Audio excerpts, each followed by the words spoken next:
On January 1st, a software company called Big Tech gets $120,000 wired into its bank account. Cleared, done. How much of that is revenue? The instinctive answer is all of it. The actual answer is zero, not a single dollar, at least not yet.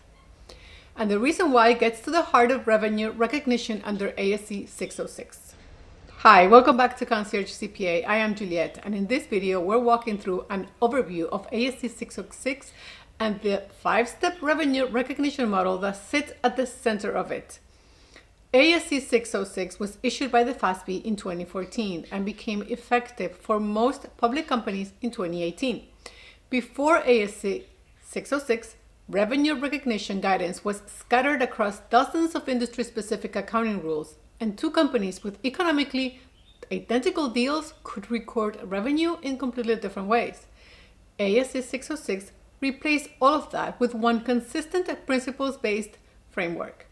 Now, even though the goal was to simplify revenue recognition, the standard can still feel overwhelming because it requires significant judgment and applies to a huge range of complex contracts. Throughout this video, we are going to walk through that 5-step model using one simple SaaS example. And as we go through each step, I am also going to explain the actual language used in ASC 606 and translate it into plain English so you can understand not just what the standard says, but what it actually means in practice. Because anyone can read the standard, understanding what it actually means, well, that's a different story. So let's get started. The objective of ASC 606 is to create a consistent framework for determining 1, how much revenue should be recognized, and 2, when it should be recognized. The scope, and this is important, of ASC 606 applies to contracts with customers across most industries.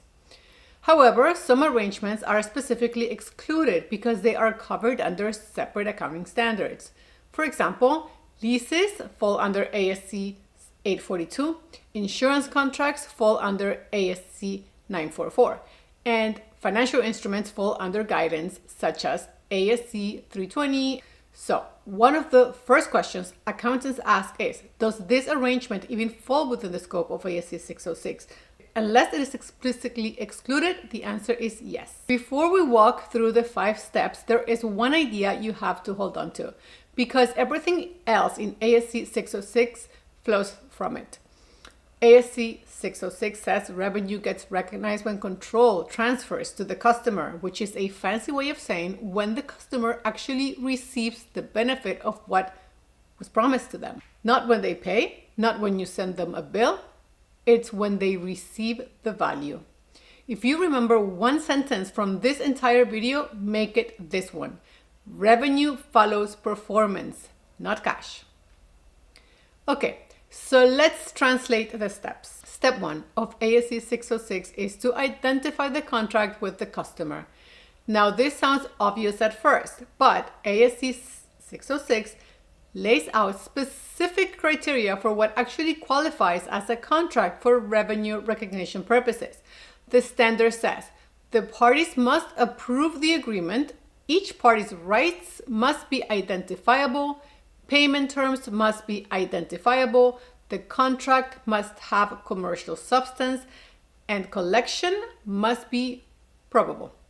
Now let's translate what the standard is really asking. In plain English, is this a real enforceable business arrangement, and do we actually expect to get paid?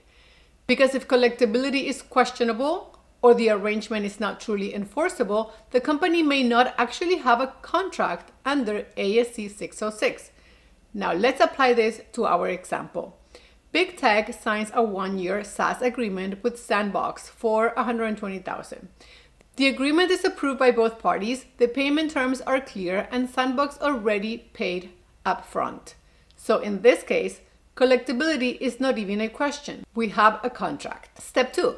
Identify the performance obligations. This is the one that requires the most judgment, so pay attention. Step 2 is to identify the performance obligations in the contract. The standard says a performance obligation is a promise to transfer a distinct good or service to the customer. And the word distinct is extremely important because that is the actual terminology used throughout the standard.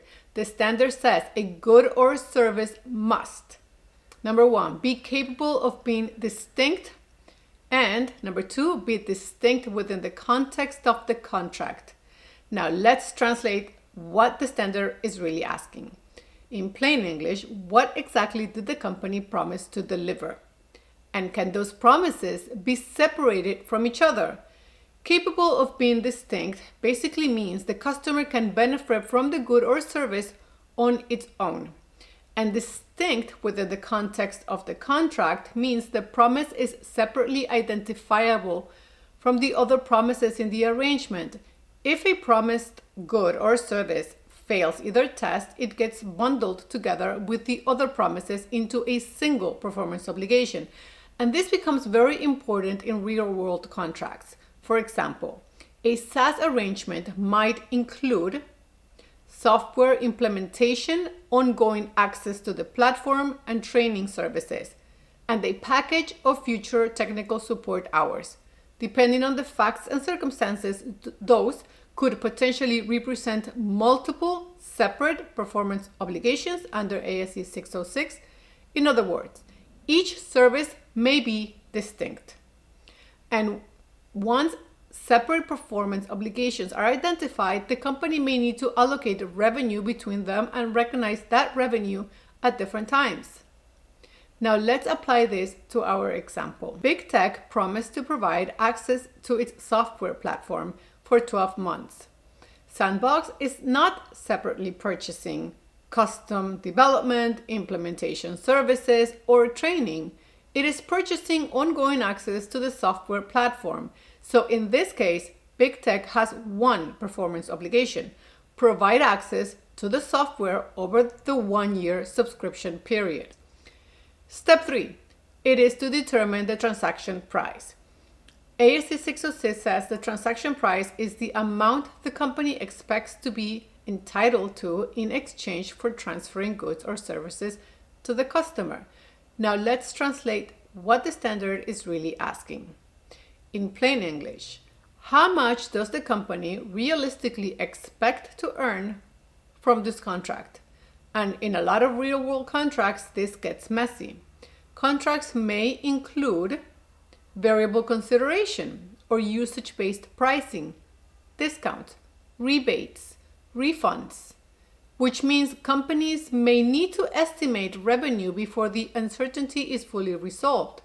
Now let's apply this to our example. Big Tech's contract is about as clean as it gets. It's a fixed fee of $120,000. No bonuses, no rebates, no usage charges. The transaction price is $120,000. Done. Variable consideration is its own rabbit hole, and we are going to dig much deeper into it later in this series. Step 4 is to allocate the transaction price to the performance obligations. ASC 606 says companies generally allocate the transaction price based on the standalone selling prices of each performance obligation. Now let's translate what the standard is really asking. In plain English, how much of the total contract price belongs to each separate promise? Because once multiple performance obligations are identified, the company may need to recognize revenue for those obligations at different times. Now let's apply this to our example. Big Tech only has one performance obligation: provide access to the software platform over 1 year. So in this case, step 4 takes about 3 seconds. There is only one promise in the contract, so the entire $120,000 transaction price gets allocated to that single performance obligation. But here is why this step exists. Imagine a contract bundles a software license, a one-time implementation project, and 2 years of premium support.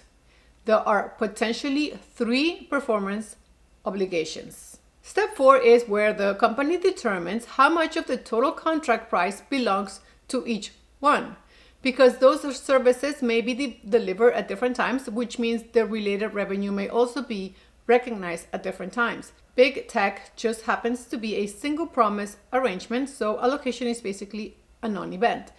For many real-world contracts, it is not. Step 5. Recognize revenue. ASC 606 says revenue is recognized when or as the performance obligation is satisfied, meaning when control transfers to the customer. Now let's translate what the standard is really asking. In plain English, when did the customer actually receive the value? And under ASC 606, there are two ways that this can happen: at a point in time or over time. Point in time means control transfers all at once. Think of it as selling a product, delivering equipment, or handing over inventory to a customer. The customer receives the benefit in a single moment, so revenue is recognized immediately. But other arrangements transfer value continuously over time, and SaaS contracts are a perfect example of that. Now let's apply this to big tech. Sandbox receives the benefit of the software every single day throughout the subscription period. Big tech is not delivering the entire service on January 1st. It is standing ready and providing access across the entire year, which means the performance obligation is satisfied over time. So big tech recognizes the $120,000 gradually over the 12-month contract period. That works out to be $10,000 of revenue per month. $120,000 divided by the 12 months equals $10,000 per month.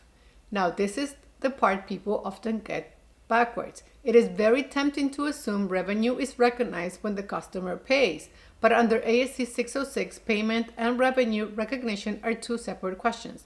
Sandbox paid the full $120,000 upfront on January 1st, but big tech recognized zero revenue on January 1st because the cash does not drive the timing. The performance does. Month after month, as big tech provides access to the software platform, the revenue gets earned and recognized. So now we can finally answer the question we started with. Big tech had $120,000 in the bank on January 1st. Revenue on January 1st, zero. Because at that point, the company had not yet delivered what it promised. Revenue follows performance, not cash. But hold on, where does the cash live? If big tech collected $120,000 in cash and recognized zero revenue, where does that money live? In the books. It cannot just float in space. When cash and performance do not happen at the same time, the difference usually ends up in one of two places. One, in deferred revenue, or in accrued revenue. Deferred revenue happens when cash is received before the company performs. The company has the money, but it still owes the customer the goods or services. That makes it a liability, specifically a contract liability under ASC 606. And that is exactly what happened with big tech. On January 1st, big tech receives the cash, but still owed Sandbox 1 full year of software access. So the initial entry would look like this. You debit your cash $120,000 and you credit your deferred revenue $120,000. Accrued revenue is the exact opposite situation. That happens when the company performs first, but cash has not yet been received or billed. Instead of recording a liability, the company records an asset called a contract asset under ASC 606. In practice, many companies also refer to this as unbilled revenue or accrued revenue.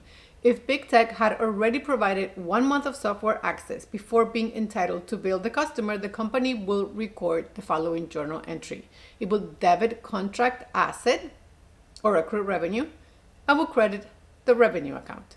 In this case, the company already performed but has not yet billed or collected the cash. Same standard, same example, two opposite balance sheet stories, depending entirely on whether cash runs ahead of performance or behind it. One more detail worth knowing before we close, because it's easy to miss. It's natural to assume all software revenue gets recognized over time, the way a subscription does. But ASC 606 isn't really looking at the word software. It's looking at how control transfers. Selling a one-time perpetual license to software the customer controls outright is transferred at a single point in time. Big tech's ongoing access is over time. Same word, software, two completely different outcomes. That is what ASC 606 is looking for. Look past the label and trace the transfer of control. To wrap it up, ASC 606 took a fragmented set of old rules and replaced them with one consistent framework that works across every industry. ASC 606 can feel overwhelming at first because there is a lot of terminology, a lot of judgment, and a lot of moving parts. But if you focus on truly understanding the 5-step model and the actual language used throughout the standard, everything else starts building from there. Because almost every revenue recognition issue under ASC 606 comes back to the same core questions. What was promised? How much should we recognize? And when was the performance obligation actually satisfied? And in the next video, we are going step by step through the framework and then into deeper topics like performance obligations, variable consideration contracts, modifications, and contract assets and liabilities. Thank you for watching, and I will see you in the next one.